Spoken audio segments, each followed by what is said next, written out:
મિત્રો, એક પોલીસ કમિશનરે રસ્તાની વચ્ચોવચ્ચ આવેલું આકાશી મેલડીમાનું મંદિરને તોડવા માટે જીસીબી બોલાવ્યું અને પછી કહ્યું કે આ મંદિરને તોડીને રોડની સાઈડમાં નાખી દો. પણ પછી ત્યાં જે ઘટના બને છે એ રૂવાટા ઊભા થઈ જાય એવી આ ગઢડિયા ગામની સત્ય ઘટના છે. તો ચાલો મિત્રો, આ ઘટનાની વિસ્તારથી વાત કરીએ. અત્યારના આ હાડાહાડ કળિયુગમાં મારી મેલડીએ પૂરેલા આ પરચાની વાત કરીએ તો રાજકોટથી ભાવનગર હાઈવે ઉપર જસદણની બાજુમાં ગઢડિયા ગામ આવેલું છે. આ ગઢડિયા ગામમાં રોડની વચ્ચોવચ્ચ એક આકાશી મેલડીમાનું મંદિર આવેલું છે. અત્યારે ખૂબ જ મોટું મંદિર છે અને હાલમાં 3.5 કરોડના ખર્ચે આ મંદિર બની રહ્યું છે. આ જ મંદિરની આપણે વાત કરીએ તો આજથી 8 વર્ષ પહેલાની આ ઘટના છે.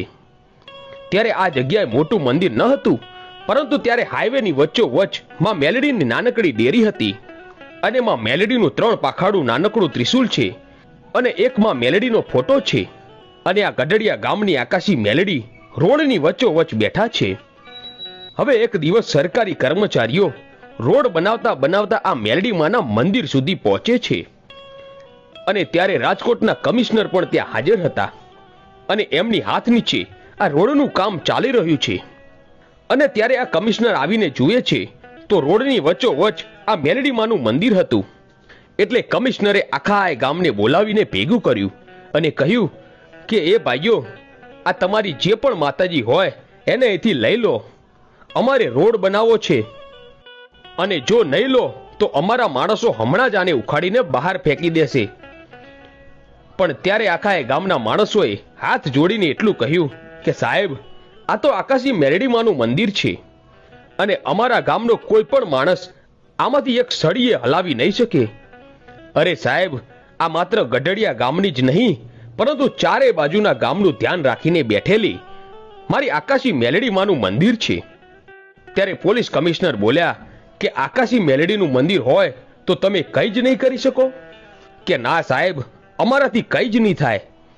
ત્યારે ગામ લોકોના આવા શબ્દો સાંભળી કમિશનરને ગુસ્સો આવ્યો અને એને એક કર્મચારીને એની પાસે બોલાવીને કહ્યું કે એ ભાઈ, આ રોડની વચ્ચોવચ્ચ જે માતાજીના મંદિરમાં જે ફોટો છે એ ફોટાને લઈને બહાર ફેંકી દે.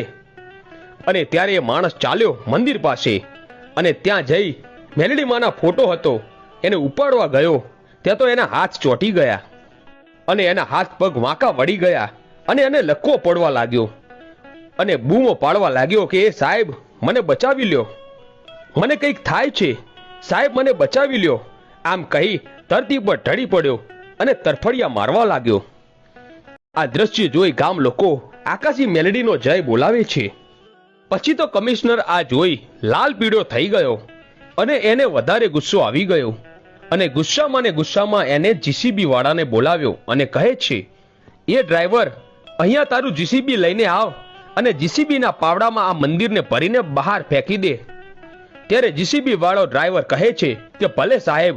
આટલું કહી તે જીસીબી લઈને આવ્યો અને મંદિરના ઉપર પાવડાનું નિશાન લીધું અને જેવી ડેરીને ઉખાડવાની તૈયારી કરે ત્યાં તો મારી મેલડીએ ફરી ચમત્કાર કર્યો અને જીસીબીના ડ્રાઈવરને જીસીબીમાંથી બહાર નીચે ધરતી પર પછાડ્યો અને ધરતી ઉપર પડતા જ તરફડિયા મારવા લાગ્યો અને બૂમ પાડવા લાગ્યો કે સાહેબ, મને બચાવી લો, મને કંઈક થાય છે.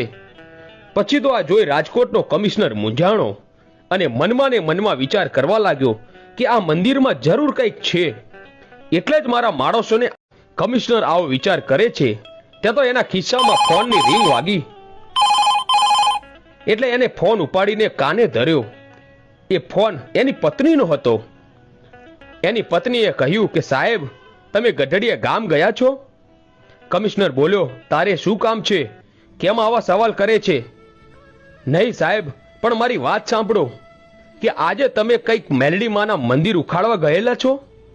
જ્યારે એની પત્ની આટલા શબ્દો બોલીને ત્યાં તો કમિશનર ત્યાં જ વિચારવા લાગ્યો કે મારી પત્નીને કેવી રીતે ખબર પડી કે હું મંદિર ઉખાડવા ગયેલો છું. ત્યારે કમિશનરની પત્નીએ કહ્યું કે સાહેબ, તમે એ રોડની વચ્ચોવચ્ચ એક નાનકડું મંદિર છે, એની આગળ ત્રિશુલ છે અને એની પાસેમાં મેલડીનો ફોટો છે. કે હા, એ બધું જ છે, પણ તું આ કેવી રીતે જાણે છે? ત્યારે આ કમિશનરની પત્ની એટલું જ કહે છે કે સ્વામીનાથ, હું જ્યાં સુધી ત્યાં ન આવું ત્યાં સુધી તમે એ મંદિર ન આવું ત્યાં સુધી તમે એ મંદિરની સળી પણ હલાવતા નહીં. હું હમણાં જ એકાદ કલાકમાં ત્યાં પહોંચું છું.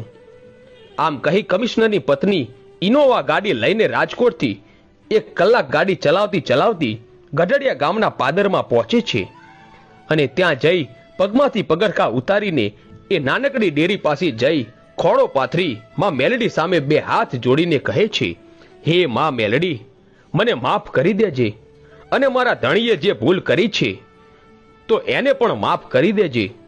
અને પછી એ કમિશનર પાસે જઈને કહે છે કે હે સાહેબ, તમને તો ખબર જ છે ને કે હું આ બાજુની નથી અને આ બાજુ ક્યારે પણ આવી નથી. હું તો પોરબંદર બાજુની છું. તો પણ ફોનમાં કહેતી હતી ને કે મંદિરમાં આવું છે અને મંદિરની બાજુમાં ત્રિશુલ છે અને ત્રિશુલની બાજુમાં ફોટો છે. તો હે સ્વામીનાથ, એનું કારણ એ છે કે આપણા રાજકોટના બંગલામાં એસીવાળા રૂમમાં હું જ્યારે કાચનું બારણું બંધ કરતી હતી ને ત્યારે મને ગઢડિયાના પાદરની મેલડી અને એનું મંદિર દેખાતું હતું. અને જ્યારે હું બારણું ખોલીને સામે જોઉં ને ત્યારે કંઈ જ ન હતું. અને ફરીથી મેં જ્યારે બારણું બંધ કર્યું તો આજ ગઢડિયાના પાદરની મેલડી દેખાતી હતી. માટે હે સાહેબ, આમાં હવે એક સળી પણ હટાવવાની જરૂર નથી. ત્યારે એની પત્નીની વાત સાંભળી અને કમિશનરે પણ માં મેલડી સામે હાથ જોડ્યા અને પછી ગામ લોકોને કહે છે, હે ગામ લોકો, એક તો મેં માં મેલડીની ભૂલ કરી છે અને બીજી બાજુ મારા 2 કર્મચારીઓ તરફડિયા મારી રહ્યા છે. આમાંથી અમને બચાવવાનો કોઈ રસ્તો છે ખરો?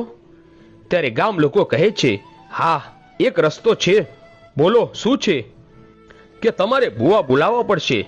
રાવણદેવ બોલાવો અને ડાક ડંબર વગાડો અને જો કોઈના શરીરમાં મારી આકાશી મેલડી ધૂણવા ઉતરે અને એના મોઢામાંથી જો ખમ્માના વેણ બોલે ને તો જ આ લોકો બચી શકે.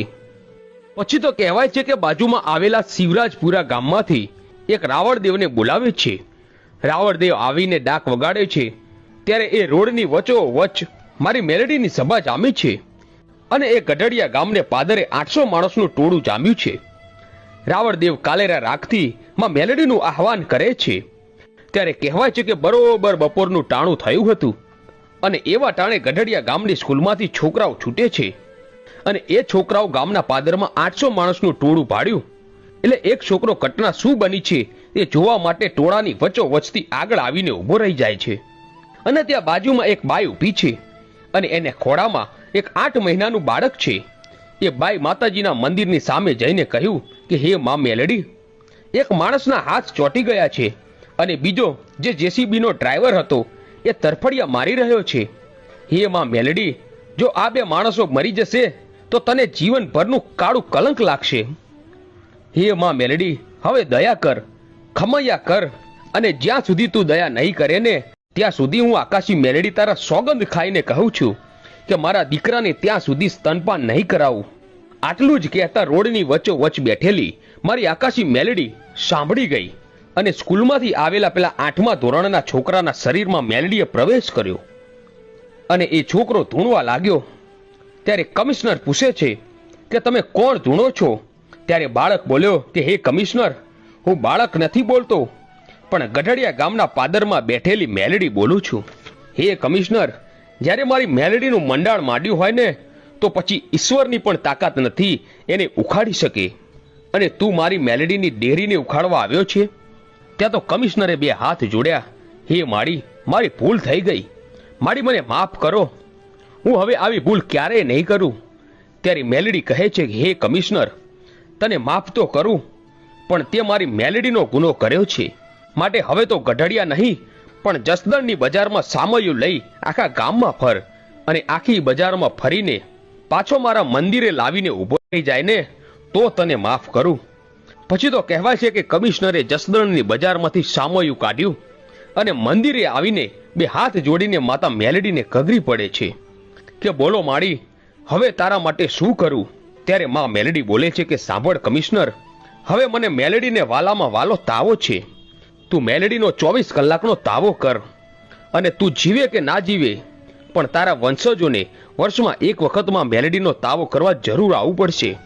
પછી તો કહેવાય છે કે કમિશનરે 24 કલાકનો માં મેલડીનો નવરંગો માંડવો નાખ્યો અને માં મેલડીનો તાવો કર્યો અને માં મેલડીએ કમિશનરને માફ કર્યા.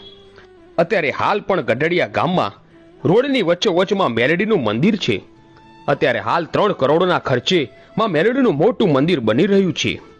તો મિત્રો, આવા જ વિડીયો સાંભળવા માટે આજે જ અમારી આ ચેનલ A1 ગુજરાતીને સબસ્ક્રાઇબ કરો. ધન્યવાદ.